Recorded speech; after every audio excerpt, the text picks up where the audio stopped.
Let's dive into this week's low-income news update. But before that, I want to address a common concern we've been hearing lately, so make sure to stick around for that. First, let's talk about the annual cost of living adjustment, COLA increase that we eagerly anticipate at the beginning of each year. COLA is meant to help your Social Security or VA benefits keep pace with inflation. However, the government has announced that the 2024 COLA adjustment will be just 3.2%, averaging about $59 more per month for Social Security retirees. While this increase helps, it may not be keeping pace with the rising costs of living, leaving many feeling the pinch of inflation. Don't forget that Medicare benefits open enrollment starts this weekend. Brace yourself for the onslaught of ads, phone calls, and marketing tactics aimed at convincing you to switch plans. Be cautious of plans offering flex cards and grocery cards as incentives, as they often come with reduced healthcare benefits.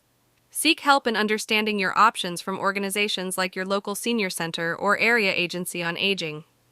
If you're in Georgia, you can call Georgia SHIP at 464 option 4, staffed by impartial experts who won't profit from your decision. Moving on to healthcare news, Oregon is piloting a program that uses Medicaid funds to pay for housing and rent for homeless or at-risk individuals. By addressing housing needs, the state hopes to reduce expensive emergency room visits, saving money in the long run. An example is Ben Norris, who, after experiencing homelessness and losing his feet due to complications, is now part of this Medicaid pilot program. With stable housing, he can manage his health more effectively. On a different note, a report by Senator Sanders reveals that nonprofit hospitals allocate less than 1% of their revenue for charity care, despite receiving substantial tax breaks. Sanders is pushing for higher standards to ensure these hospitals fulfill their community benefit obligations. The American Hospital Association disputes this, claiming that hospitals spend about 15% of their total expenses on community benefits. Furthermore, the Eviction Lab reports that 86,000 households were evicted last month, totaling over 1 million American households evicted this year, with 2 in every 5 evictees being children. If you're threatened with eviction, contact legal aid immediately.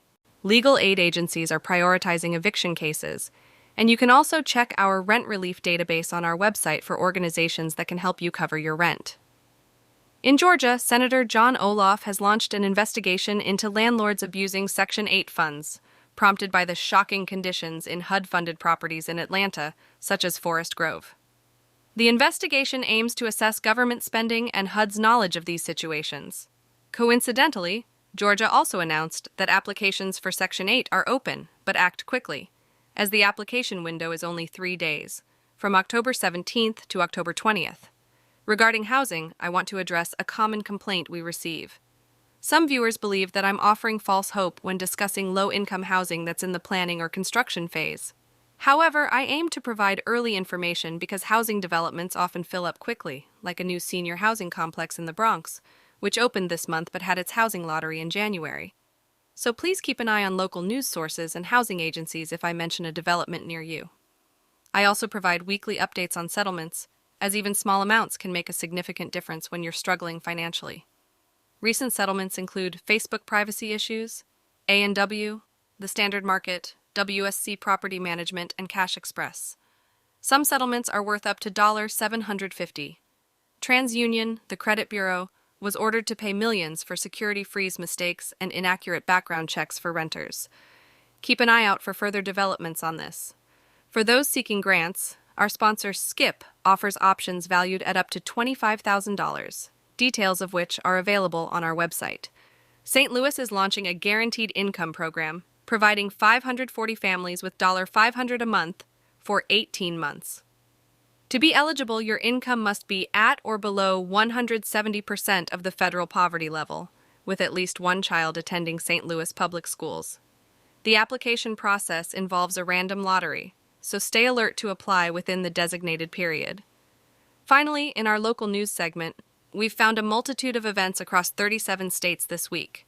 Resource fairs, free community meals, and trunk or treat events are available in various areas. Check our website for detailed updates specific to your state.